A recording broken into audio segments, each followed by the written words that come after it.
Good afternoon and welcome to WEP on Air. My name is Michelle Ponto and I'm from the KAUST communications team. Today my guest is Dr. Dahleh from MIT. He's recognized for his foundational contributions to robust control theory, computational methods for controller design, the interplay between information and control, the fundamental limits of learning and decision in network systems, and the detection and mitigation of systematic risk in interconnected and network systems. Welcome to our show today. Thank you. So all your work is mostly on large network systems, which affect a lot of different areas of our lives. Everything from power grids to the internet to air travel. As these increase, how is this affecting us in different ways? How is it affecting security? What kind of risks are being developed? Right. So things are getting more and more complicated, right, with the Internet of Things.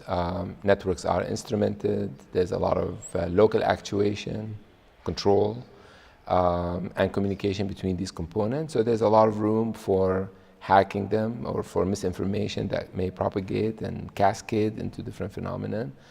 The complexity is added because of the heterogeneous aspect of these networks. So you've got cyber-like network where sensors and actuators are talking to each other through a communication link. You have a physical network on the ground, transportation network or a power grid, electricity moving around and people moving around, and they have their own dynamics.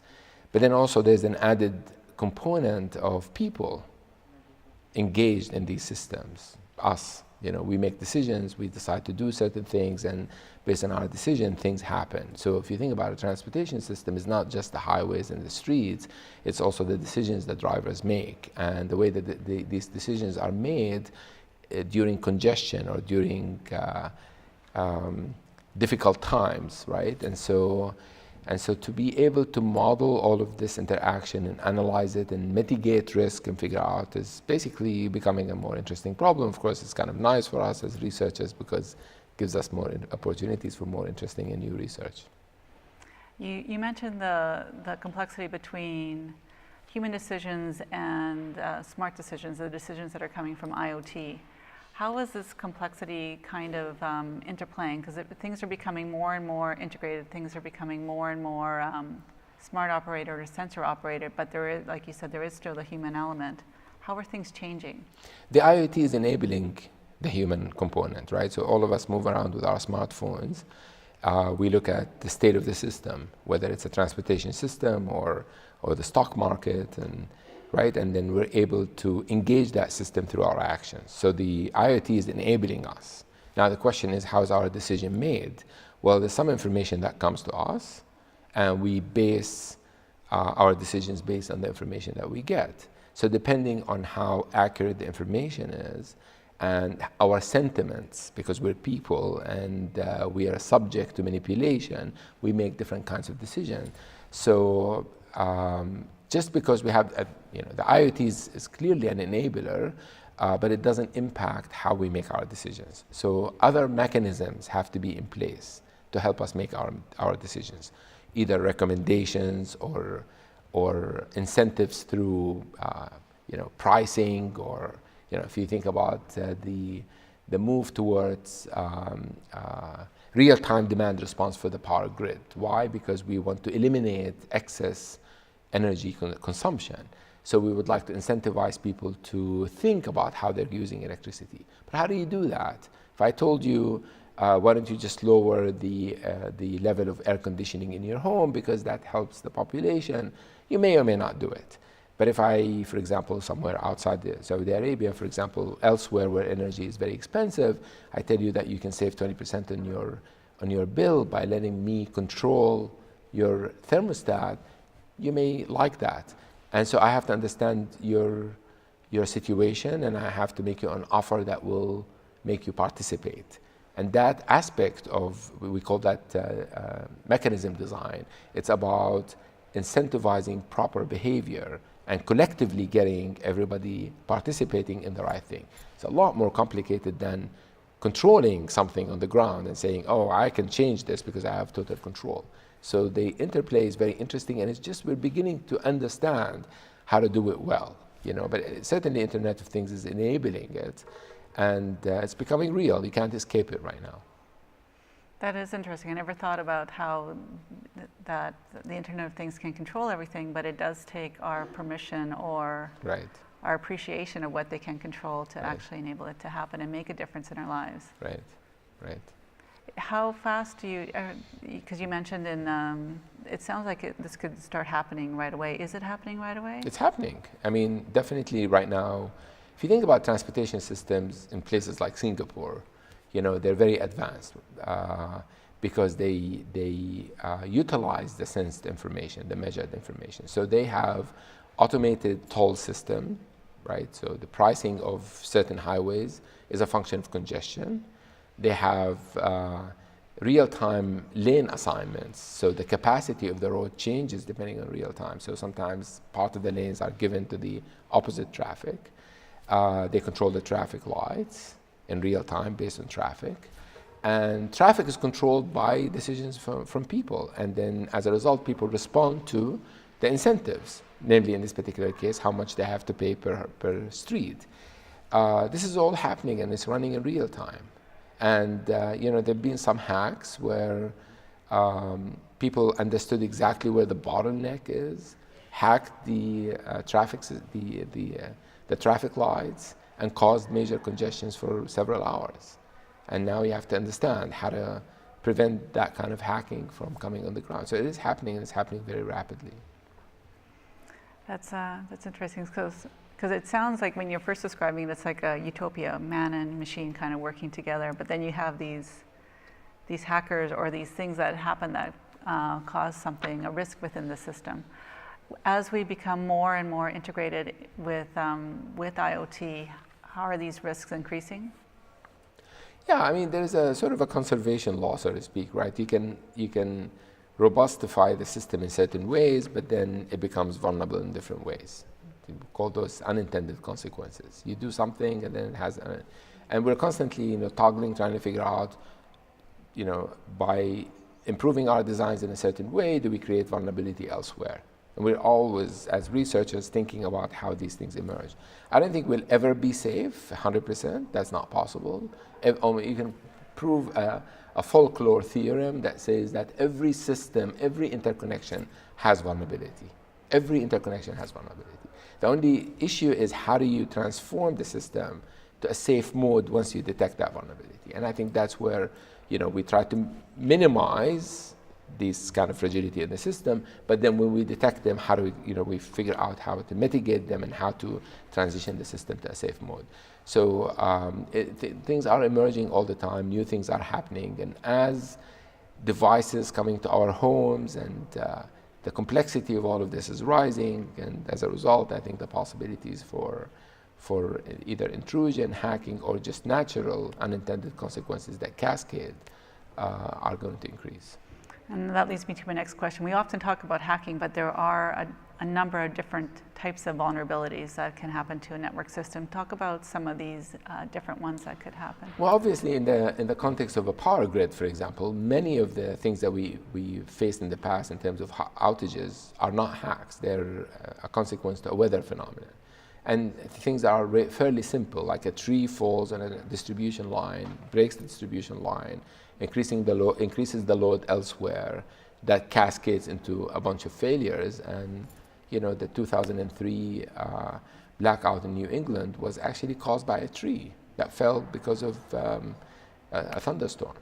So it's not a hack, it's not malicious, it has a low probability of happening. It's not something that happens every day, but it can happen. So and in general, the more you optimize a system and you try to get the maximum performance out of that system, it becomes more vulnerable to these kind of things. And that's one thing that robust control theory that we have people that work on try to capture these types of trade-offs. That's it is funny that the more optimal it is, the more vulnerable it is. And we always talk about we do want it to be optimal. So how can you balance that between what would be the most optimal you can be without it being vulnerable? How is the trade-off? There's a trade-off. Sometimes you have to step away a little bit from vulnerability, create some slack. Step away from performance, from optimality, and create some slack in the system so that you can accommodate a little bit of error, problems that can occur. You have to figure out how to do that design, how to do these trade-offs. A lot of the theory that's developed about designing systems, when you try to design a control system for an airplane or a control system for a power grid and so forth, is doing that trade-off and quantifying it. That's, people don't really pay attention to a lot of that work, but that's really what goes in the background, is that we understand that we know so much about the system, but there are things that we don't know, and the things that we don't know can be dangerous, because if it kicks in, we haven't modeled it and we don't know how it's going to behave. And so we anticipate that something may happen and we robustify for that. So as a result, we cannot get the best out of the system, but we get fairly good performance. So the trade-off and the quantification of the trade-off is what theory does for us. It gives us that kind of fundamental limits. If you want to be robust of a certain kind of perturbations in the system, you can get so much performance out of that system. And then we design it to meet that kind of a performance. It's quite an involved theory, and it's several decades of research that's gone into quantifying these types of trade-offs, and there's a lot of domain expertise, understanding different applications and what these trade-offs look at these different applications. So it's not an off-the-shelf type thing that you do. As we get more and more networked in our world, are there certain industries or certain networks that are becoming more vulnerable, or that we need to start paying attention to? Often, you hear of the stock market is vulnerable, power grids are vulnerable, but these are ones that we know have been vulnerable for years and years. Are there new things that are coming onto your radar where you're thinking this one could be a risk? Almost any network. I mean, right now, for example, new things are emerging in the social media. Social media is a big network. Facebook, right? You've got followings, and you got friends, and friends have friends, and that defines a network. How is the vulnerability showing itself on Facebook? Who cares, right? Well, it's creating media bubbles, right? And there's evidence that we've actually done that kind of research to show that many people are getting their news from Facebook. How do they get it? They either get the fake news or whatever news that is advertised to them, but also they see what their friends post. And you see what I post and you post, and but that is a bubble, because my friends were selected because of a reason, right? They're kind of people that think like me, and now they post articles and news in a certain way that they think is relevant and important, but that's the kind of stuff I like to hear. And that's the news I read. And all of a sudden, I am living in a bubble. And that bubble is a vulnerability of that particular social network, right? It doesn't have enough diversity. Now, the news is available elsewhere, but this behavior of living within my network causes this part of vulnerability. And it's not a trivial matter, right? I mean, the fact that we have thought that, the expression of democratization of information, now we thought that we can access information anywhere in the world. I can get the news about any country of the world. Isn't really happening. People are not getting the information from anywhere in the world. They're not learning about every country. They're living in their own bubbles. It's a consequence of some of the vulnerability in these social media. It's self-inflicted, right? But self-inflicted is part of a social behavior. So that's a network which it's not, people don't talk about vulnerability there because they're not worried about hacking and destroying the stock market, but it is causing a change of the way people think. I was reading some of the research that you've been doing on the herding phenomenon that comes from this. Can you explain that a little bit? Sure, yeah. So I think that is, it's a very simple idea, right? That you're trying to select a restaurant, and you're walking around in downtown, in a downtown of any city, and then you're looking at the restaurants, and then you pick the one that has the more people in it. Why? You feel like, okay, if more people are going there, it must be providing good food. And all of a sudden, after a couple of people join one restaurant, everybody's going to that restaurant. But it doesn't mean that it's the better restaurant, right? That's herding. That's a behavior that we engage all the time. And our analysis is try to understand when do we herd and when do we not herd, and how much additional information do I need to have, extra independent information, to make me not follow the crowd and say, no, actually this Italian restaurant over here is actually better than this, I don't know, Chinese restaurant that has twice or three times the number of people. So we try to understand this kind of, how do I get out of this behavior, and what sort of information causes people to herd in a certain way. So it's a phenomenon that we see all the time, and we try to understand the underlying networks that cause it. It is really, especially as social media is becoming more curated. So if you do like a certain thing, they keep sending you the same of the same thing more and more. So your bubble's getting smaller and smaller and smaller. Correct. So how can that be prevented? Is it people have to go and find new friends, or should it be? Yeah, that's a really interesting question. I don't have an answer to that. I mean, what is the platform that would allow this diversification, you know, despite people's behavior? I mean, if you start saying, well, we will send you random news anyway, which we do, there's about 10-15% of Facebook news is random and selected randomly. Would that even change this bubble behavior? And hasn't. 15% has not. But if you start sending me 50% diversification of news, it may bother me, because you're sending too much information I haven't asked for. So I don't know what the right platform is to get us out of the bubbles. It's a very interesting question. Can the herding phenomenon be positive? Yeah, of course. I mean, if you think about recycling is a herding phenomenon. No one I know knows what happens to their recycling stuff. You know, you heard that this is good for the environment. Your neighbors do it, you do it. You follow, we followed. I mean, there was a time in the United States that nobody recycled. And then this phenomenon started, and then everybody started following, and then it became an important thing. I recycle, I don't know what happens to it, but I believe it's the right thing to do. So it's very positive. You know, it's shown that, for example, people quit smoking when other people in their family or friends quit smoking. That's a herding phenomenon. They don't do it because they recognize that stopping to smoke is the right thing to do. It's just something that happens when your friends stop smoking, you stop smoking. And that's another positive thing that can happen. So herding is not always a bad thing. It's often a good thing. You know, but you need to understand when it happens, and when it happens in the wrong way. Another herding that is bad for us, of course, you mentioned the stock market and the hacking of the stock market. But herding in the stock market is actually an important phenomenon, which is not very good. And that is when either people buy a certain stock and feel that this is actually doing very well, more and more people start buying, which actually inflates the price of that particular stock more than what its value. That's one direction. And the other direction is if you get a signal that maybe the stock market is not doing well, you sell, and then I see that you sell, I sell, and then we cause an actual collapse in the market. Mm-hmm. So that's a self-fulfilling type behavior, which is also coming from herding. So you get the two sides of things. That's true, and I could see it happening in political arenas as well. As well, yeah. Because opinions are not being equally shared or distributed wrong outside of the bubbles. So when you're looking at these social networks, do you look at them the same way you look at regular networks with at the fragility and the resilience of them? Well, the notions are different. Every network you have, you have to understand what the network is trying to do, what's being communicated. Is it observations? Is it decisions, and so forth? So every network we look at its nature and what it means for something to be resilient.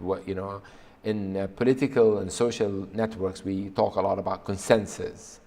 And consensus is when, for example, opinion dynamics converge, right? So when all of our opinions agree on a particular candidate to vote on, or half the population, or more than half the population. We don't talk about consensus often in the electric grid. That's not a notion that we worry about. So different networks, different applications for the network, we think about different kind of notions. Can you see where the social networks could possibly fail and cause some sort of, with normal networks usually, sometimes when they fail it causes a shutdown of some sort. If something happened with the social network and these bubbles were burst, Do you see any foresee any kind of shutdown? Well, I mean, I don't. First of all, I think social networks are here to stay because there's not some. It's something that is organically designed, right? You know, we are connecting with friends, and now we have media to connect with broader set of friends. So I think that we cannot really control how social networks emerge. I see their impacts more on sociological and maybe psychological than something bursting and all of a sudden something is not working. Maybe the impacts on younger kids and how they view education and how they view sports and how they view relationships with others has a longer term impact, being in part of these social networks and social networks going in a direction that you don't want them to. I don't see it as, maybe I'm missing some good examples, but on the fly, I don't see it as something where if it bursts, we have a collapse in the financial system. I mean, it's not comparable that way. With the social networks, when you were talking about the bubbles, and we can see how easily they can form, where the information it's being curated, it's just being kind of repeated and passed around among a certain thing. But smart networks almost work similar, like they are looking at patterns and habits. Do you think that those networks too could fall into a prey where they're not seeing some of the outlying things that could happen because they get themselves into their own little bubble? Absolutely, yeah. Now, in smart networks where there's control and incentives and then there are players external to the networks that are trying to shape the type of a network, there is an opportunity to create a bit of a structure of how, whether it's information or decisions are being formed. That is absent in a media network, right, where presumably there's no external powers that's controlling the flows and so forth. But in principle, yes, all of these can have their vulnerabilities. Okay. Yeah. I'm going to open it up to the audience, but before we get there, I just wanted to share that we are kind of on our own kind of network here too. First of all, you're watching this on YouTube, but at the same time, we are also doing a 360-degree video that you can watch on, if you go to www.visual-ex.com, you can watch it there and you'll be able to see it in full 360. And the Visual X company, the Visual Experience company, is one of our KAUST startups, and they do have these special glasses that you could put on, and if you watch the 360 using the glasses, it's even more cool. You feel like you are in part of this interview. So we'll take any questions from the audience. Okay, I'd like to start off by asking about when you compare the different network systems that we rely on in daily life, whether it's financial, electric, logistics systems, internet nodes, whatever, which of these is currently, do you think, at the greatest risk of a systemic failure? And you can look at that from either the global level, perhaps, or perhaps just from a US perspective. That's a hard question for me to answer. Each one of them have a certain risk. Maybe the consequences for some are bigger than others. I mean, if you think about the financial network, that the financial institution, if that fails, then everything cascades after that because there's so much other dependent networks on the financial network. So if the financial network fails, then we right away start having investment problems, insurance problems, salary problems, job problems, and then it kind of falls apart. So in general, I would worry about that the most. I mean, transportation network failing, I will talk a little bit about that in my talk. It can cause congestions for hours, maybe even days, but then people will recover. There, the recovery is much more complicated and getting back into issues. So I would imagine the financial networks being the most, it's not that the most vulnerable, but the cost of vulnerability is the highest. It's a guess. How much of a risk do automated trading systems in stock exchanges, how much does that multiply the risk? It does. It does multiply the risk because it's vulnerable to a couple of things. One is hacking. But the other thing is also errors. So, we saw that glitch that happened in the market where the 1 million became a billion and then the markets collapsed and then we had to shut down the stock market. So there you get into computational errors that could happen that are of some large magnitude that can cascade into different types of things. So also, I mean, a lot of these things, they have this local behavior of riding waves. So the computer-generated investment strategies, some of them are only searching for arbitrage. So they're trying to see small inefficiencies in the system for which they can take advantage of. So they buy and sell very quickly, and those also create instabilities in the market. As long as the market is doing well and it's going up, it's not a problem. But as the market starts fluctuating, these arbitrage actions increase the fluctuations. And when you increase the fluctuations, you start seeing more and more vulnerability in the market. So it's not human, it's not eyeballing the data, it's really trying to detect these things in small variations, and they're definitely, I would say, at least they're more fragile than human investment. Any other questions?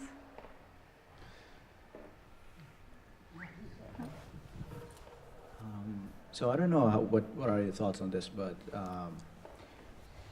people are always complaining about the herding behavior, or like that your opinion is always influenced by other factors outside, but especially with like Facebook, Twitter, all of that.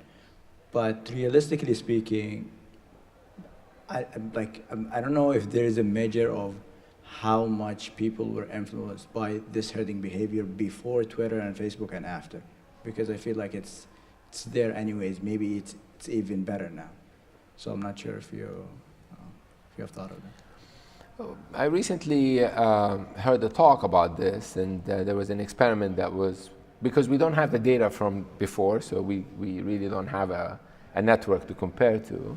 So they've done this experiment in some parts of Africa where actually there's no internet penetration, and they found that in fact, people create networks, in our own way. It will be a lot slower, but there will always be a network, and there will always be dominant figures in these networks. And the dominant figures have the most effect on everybody else, and people through the word of mouth do propagate this kind of domination. And so the argument that was made in that talk is that the shape of the network created manually looks a lot like the shape of a network that looks from Facebook.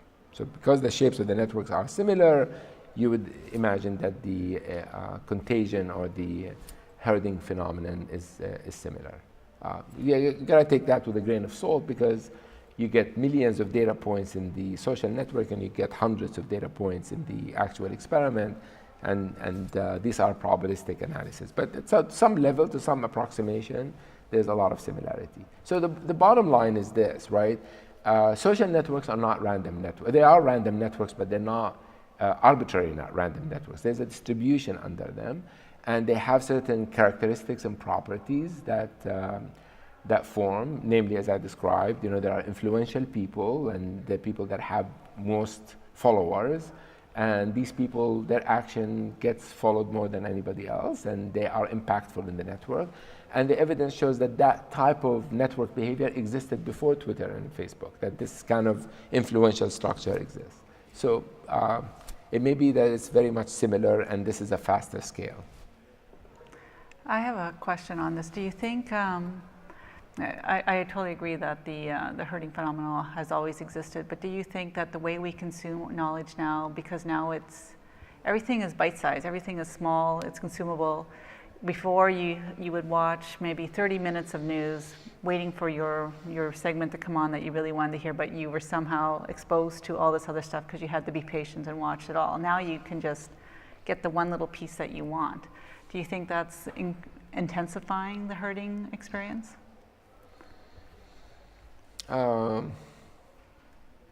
Yeah, I mean, potentially. Even if you watch the 30 minutes, you can still be herding, right? It's just that the nature of the way we consume information, as you said, was different. I don't really know, I cannot really assess whether the impact on the herding is higher or smaller. All I can say is that it happens faster. So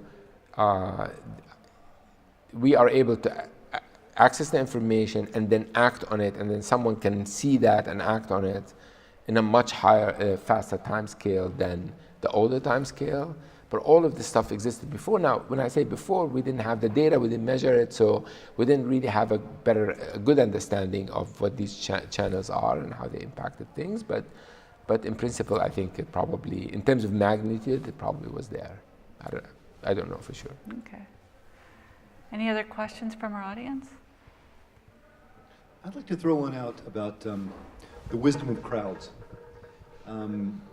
You know, there's been a lot of analysis, and a lot of people have used crowds for predictive purposes, whether with events or to crowdsource solutions to particular problems, that kind of thing. What is it about crowds and the crowd dynamic that works well in certain types of activities, but perhaps when you look at crowd preferences for things or political systems, why does it seem to go wrong sometimes? Well, that's a complicated question. I mean, fundamentally, the wisdom of crowds comes from the fact that you are averaging independent information. So as people have completely independent, so the best set of crowds are ones that don't talk to each other. They all get their information from independent sources, and then you get that information and you average it, then you get the best information you want. So that's wisdom of the crowd, right? In mathematics, it's called the central limit theorem. It basically says that if you have independent observations, you can learn the underlying phenomenon. The problem is, the more networked these people are, what you hear from them is not independent, right? So what you hear from one person is impacted by the opinion of some other person, that is impacted by opinion of other person, and this cascade behavior is exactly why a lot of times herding is an example of aggregating information where the wisdom of the crowd is not sufficient to tell you what you wanted to learn.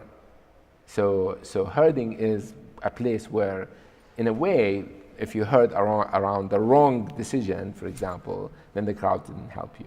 So the more connected the crowds are and the more their information is dependent on each other, the less actually you're getting, right, from each person, because you're maybe even hearing one person's opinion iterated multiple times, right? Echo chamber. Yeah, echo chamber. So I think that you can talk a little bit about the network aspect of how people are connected and say, look, I mean, it depends on how the network is positioned and how people talk to each other and how much of the information I'm getting is dependent on itself. You can say something about how quickly you can learn from that particular crowd. So, but this is case by case. Any other questions? No? Okay, well, thank you so much for joining us today. Yeah. It's been a really interesting conversation, and I know you'll be back at 5:30 with your keynote on network of systems and society. So if those of you who are at KAUST, please join us in the auditorium to watch him, or you can watch him live here on our YouTube channel or our Facebook page.